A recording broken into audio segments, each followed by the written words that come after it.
अग्नी एकदम कमी द्यायचा आहे. अग्नी जर वाढला तर ती मळी फुटते आणि टिकऱ्या टिकऱ्या होतात. दूध कसं फुटतं चहामध्ये तशी गत होते त्याची. त्यामुळे सुरुवातीचा अग्नी ना एकदम कमी असला पाहिजे.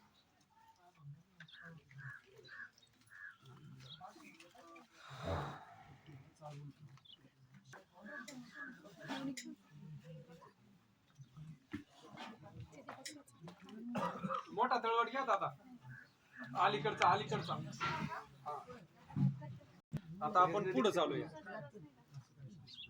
आता काय करू, साबण सुरुवात करूया. बरं, आता सगळे आलेला सगळ्याला एकदा रिपीट घेऊन टाकतो. बसा सर, चप्पल इकडे सोडा आणि बसा. म्हणजे ना सगळ्याला लक्षात येईल.